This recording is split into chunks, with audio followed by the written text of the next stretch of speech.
아침 햇살이 복도 창문을 타고 천천히 집 안으로 스며들었다. 그런데 오늘 이 집은 유난히 조용했다. 여행에서 돌아온 준서와 아내 수경은 현관문을 열자마자 멈춰섰다. 집안 공기가 낯설 만큼 텅 비어 있었다. 벽에 걸린 시계만이 또박또박 초침을 움직이고 있을 뿐. 싱크대 위에는 말라버린 수세미와 빛바랜 앞치마가 그대로 놓여 있었고, 식탁 위엔 어머니가 늘 아침마다 내놓던 따뜻한 국 냄새 대신 찬 공기만 떠돌았다. 수경이 떨리는 목소리로 물었다. 여보, 어머니 어디 계신 거야? 왜 이렇게 비어 있어? 준서는 거실을 둘러보며 당황한 얼굴로 중얼거렸다. 엄마 짐을 싸신 건가? 그제야 둘은 눈치챘다. 거실 장식장에 있던 가족 사진이 사라져 있었고 어머니의 작은 방은 텅 빈 바람처럼 휑했다. 화장대 위에 늘 놓여있던 오래된 머리빗도 손녀들에게 사주겠다며 아껴 모아두던 저금통도 보이지 않았다. 그저 규칙적으로 정리된 흔적만이 조용히 남아있을 뿐이었다.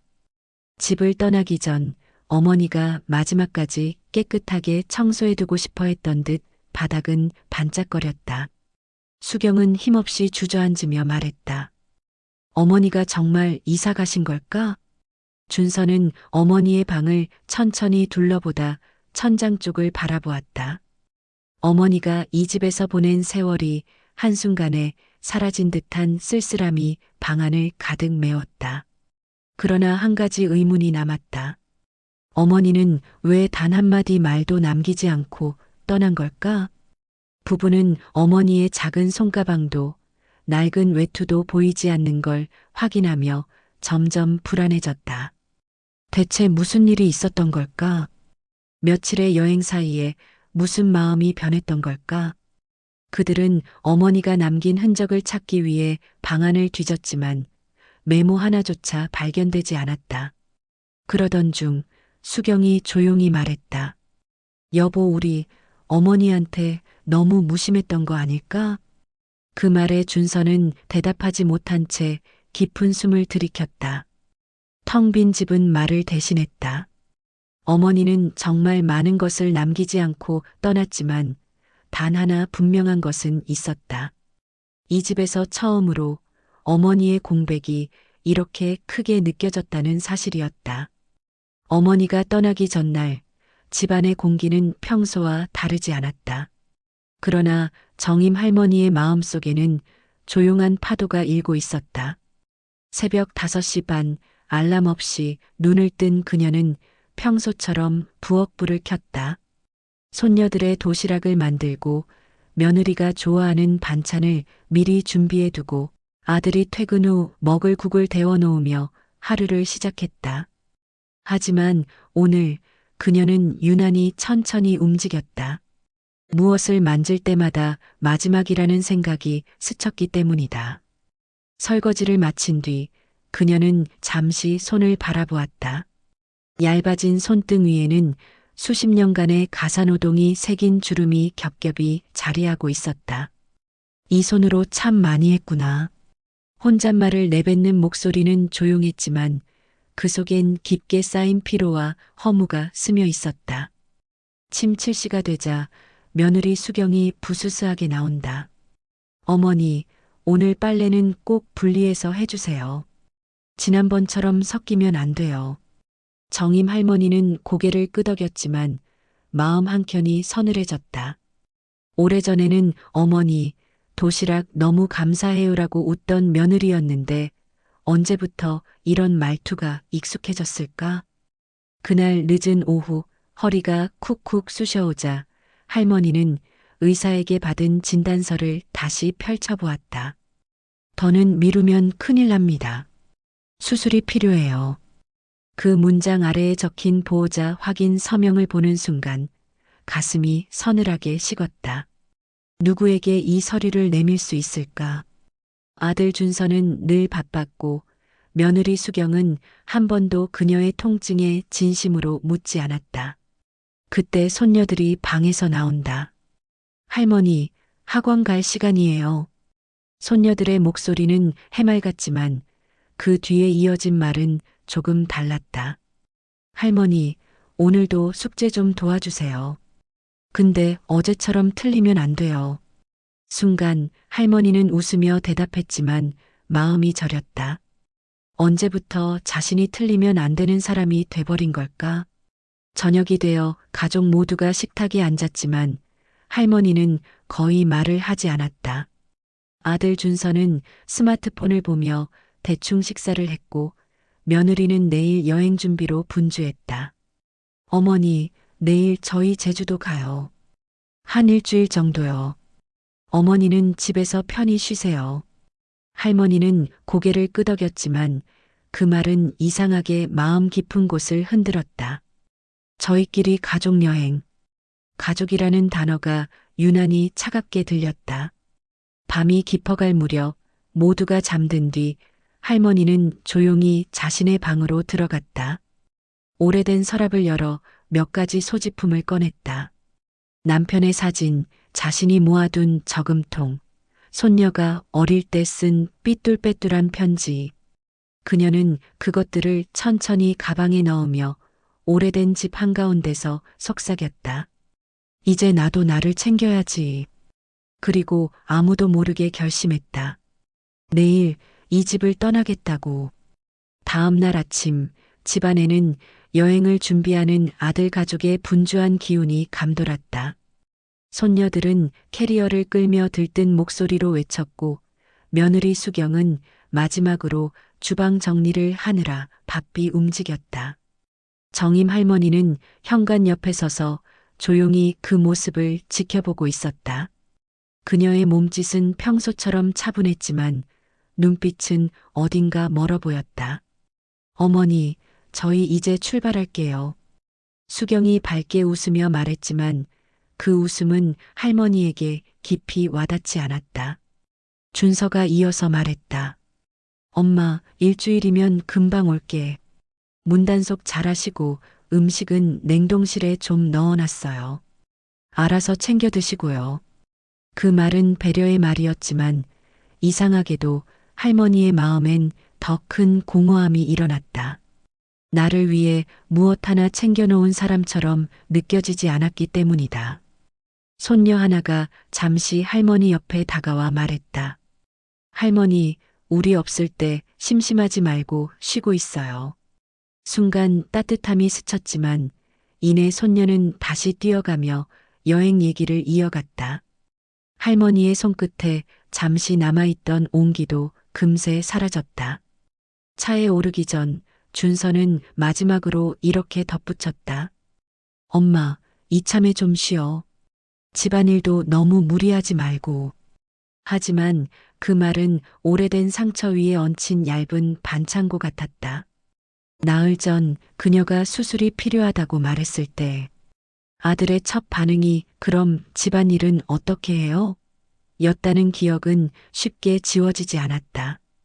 문이 닫히고 차가 멀어지자 아파트 단지는 갑자기 조용해졌다. 할머니는 현관 앞에 혼자 서서 가족이 사라진 방향을 한동안 바라보았다. 바람이 스쳐 지나가며 할머니의 얇은 외투를 살짝 흔들었다. 그녀는 가볍게 숨을 내쉬며 중얼거렸다. 그래, 잘 다녀오렴. 집 안으로 들어온 할머니는 천천히 소파 앞에 앉았다.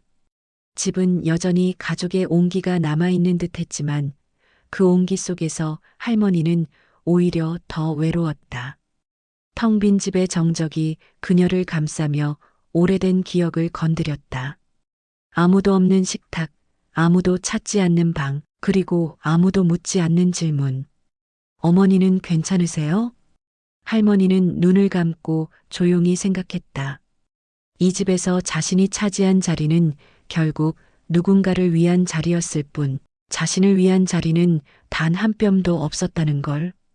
그렇게 마음속에 가만히 새겨졌던 결심은 이 순간 더 선명해졌다.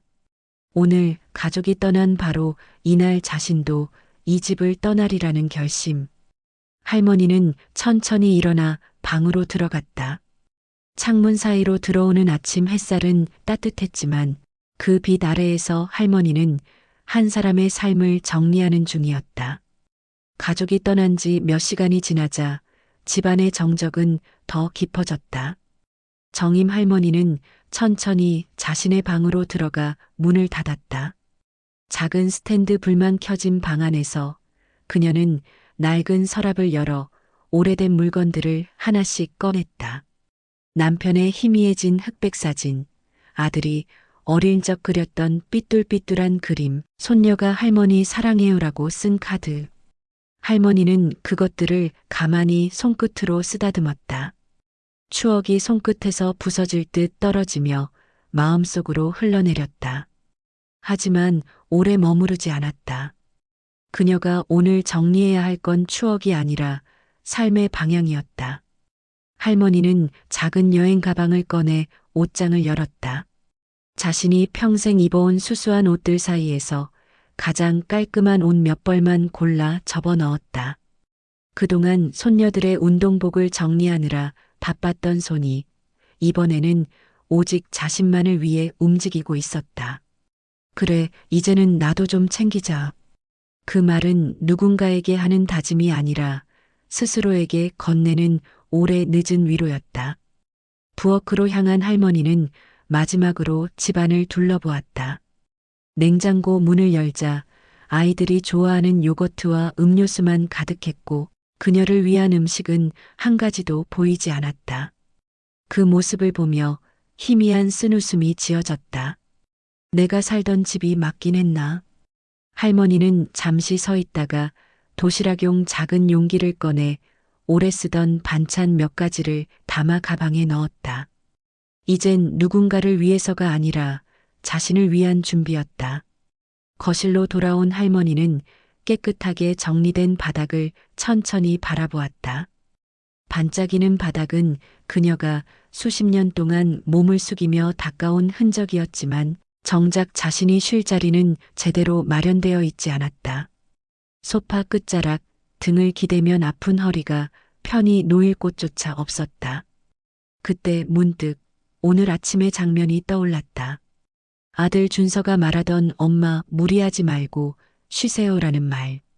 하지만 그 말이 진심이었다면 왜 자신은 평생 이 집에서 쉴 수 없었을까? 할머니는 조용히 신발을 꺼내 신었다.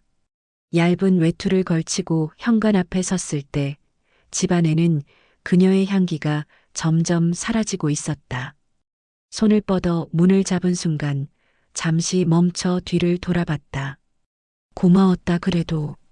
내 젊음이 이 집을 지켜줬으니까. 그 말은 미련이 아니라 마지막으로 건네는 작별 인사였다. 문이 닫히자 집안은 완전히 텅 비었다. 그리고 할머니의 발걸음은 조용히 엘리베이터 쪽으로 향했다. 그녀의 가방에는 옷 몇 벌과 작은 추억들 뿐이었지만 가장 무거운 짐은 이제 내려놓은 듯 한결 가벼워 보였다. 오늘 정임 할머니는 스스로에게 처음으로 자유를 허락했다. 엘리베이터 문이 닫히는 순간 정임 할머니는 한 번도 돌아보지 않았다. 집을 향하던 마음의 끈이 조용히 끊어진 듯했다. 1층에 도착하자 아침 햇살이 로비 바닥을 따뜻하게 비추고 있었고 유리문 밖에서는 경비원 박 아저씨가 신문을 정리하고 있었다. 할머니가 가방을 든 모습에 그는 잠시 고개를 갸웃했다. 어르신, 어디 멀리 다녀오세요? 할머니는 무심한 듯 미소를 지으며 말했다. 그냥 정리할 게 좀 있어서요. 단지 밖으로 나가기 전 할머니는 관리사무소로 향했다. 마지막으로 해야 할 일이 있었기 때문이다. 문을 열자 직원 이소연 씨가 놀란 듯 일어나 맞았다. 어르신, 어쩐 일이세요? 어디 불편하신 곳이라도? 할머니는 잠시 머뭇거리다 차분한 목소리로 말했다. 전출 신고하려고 왔어요. 이제 이사 가려고 해요. 이소연 직원의 표정이 굳어졌다. 갑자기요? 어르신, 정말이요? 할머니는 고개를 끄덕였지만 그 안엔 깊은 피로와 오래된 체념이 스며 있었다. 응, 여기 살 만큼 살았지. 이제는 좀 나답게 살고 싶어서. 직원은 컴퓨터 앞에서 한동안 손을 움직이지 못했다. 그리고 천천히 입을 열었다. 어르신 이거 아세요? 지난달에 혼자 사시는 401동 어르신이 음식 잘 못 드신다고 해서 누가 반찬 챙겨주셨냐고 물었는데 알고 보니 어르신이 매주 챙겨주신 거더라고요. 할머니의 눈이 살짝 흔들렸다. 그리고 경비 아저씨도 늘 말하셨어요. 3층에 사시는 정임 어르신이 계단에서 떨어질까 걱정돼서 순찰을 자주 돈다고요. 어르신이 워낙 남 챙기시는 분이라고. 직원의 목소리는 점점 부드러워졌고 할머니는 조용히 손을 모았다. 이소연 씨는 서랍에서 한 장의 민원 기록을 꺼내 보여주었다. 거기에는 주민들의 감사 메시지가 빼곡히 적혀 있었다. 계단 앞 화분 정리해 주신 분 감사합니다. 우리 아이 도시락 떨어뜨렸을 때 도와주신 할머니 정말 고맙습니다. 누군가 분실물 찾아다 준 분 늘 고맙습니다. 직원은 말했다. 어르신 이 단지엔 어르신 덕에 따뜻해진 사람들이 참 많아요. 순간 할머니의 가슴 어딘가가 서서히 풀어지는 듯했다. 그동안 자신을 외롭게 했던 건 집이었지. 세상은 아니었다는 사실이 스며들었다. 내가 그런 사람이었나? 할머니의 입에서 아주 작게 새어나온 말이었다. 이소연 씨는 진심을 담아 말했다. 이사 가시는 건 어르신 자유지만 너무 갑자기 가시면 다들 많이 섭섭해 하실 거예요. 할머니는 조용히 고개를 숙였다. 가방 속에는 삶을 떠난 듯한 결심이 있었지만 지금은 그 결심이 아주 조금 흔들리고 있었다. 그녀가 떠나려는 이유를 아무도 몰랐지만 그녀를 붙잡고 싶어 하는 사람들은 생각보다 많았던 것이다. 관리사무소를 나온 정임 할머니는 가볍게 숨을 내쉬었다.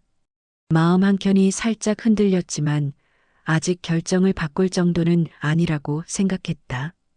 그러나 로비를 지나 단지 산책길 쪽으로 향하던 순간 마침 화분에 물을 주던 옆집 주민 이은영 씨가 그녀를 보고 반갑게 손을 흔들었다.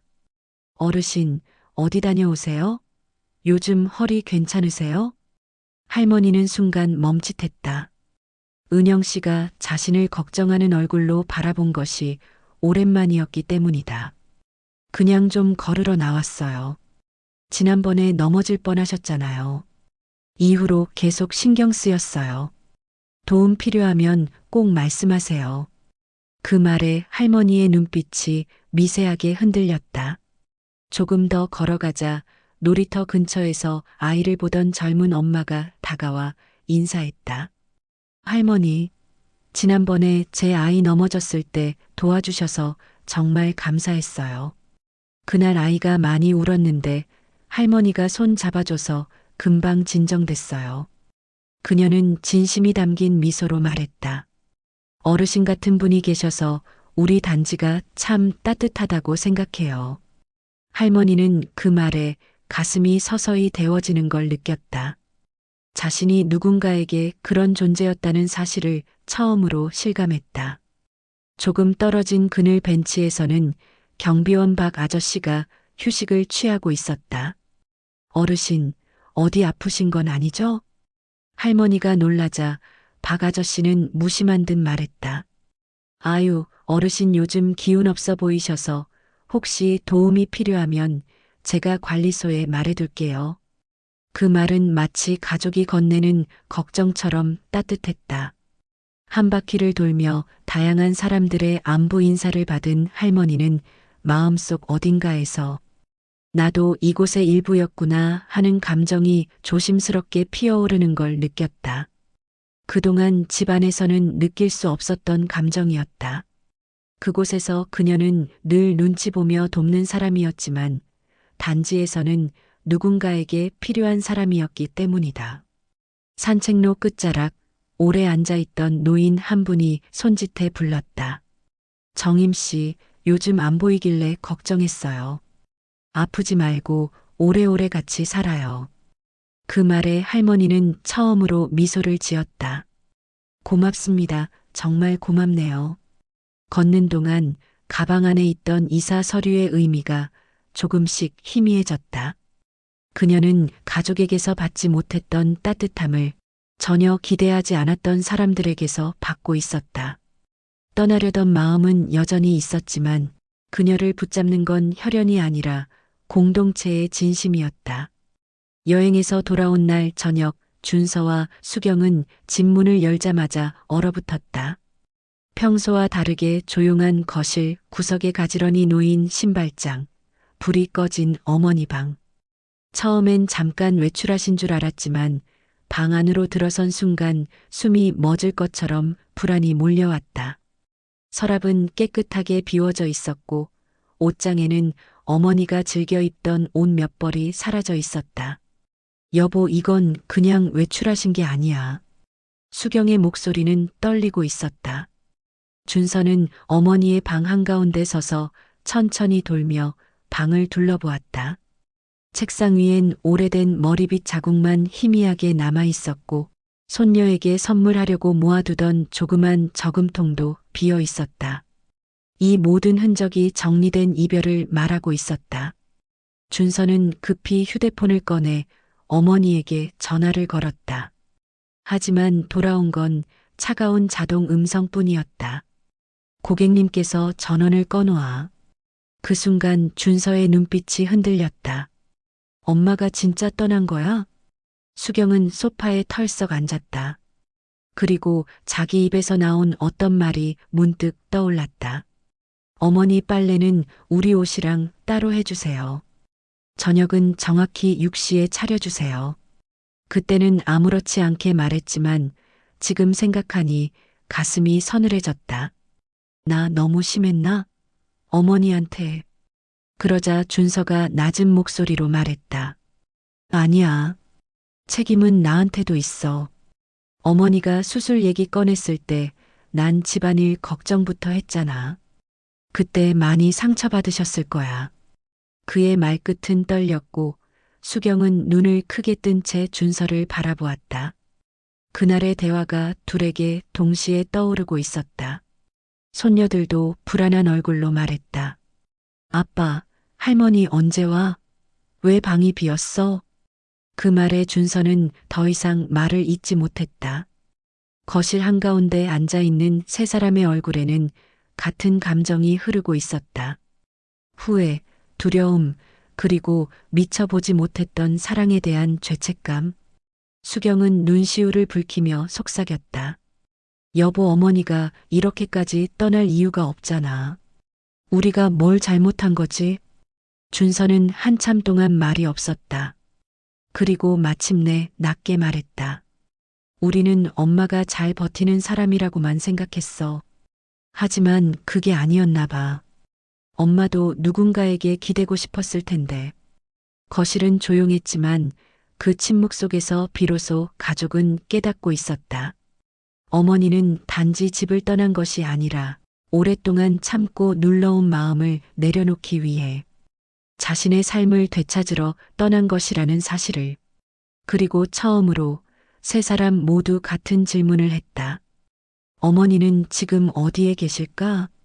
정임 할머니는 단지에서 조금 떨어진 작은 오피스텔에 새로운 보금자리를 마련했다.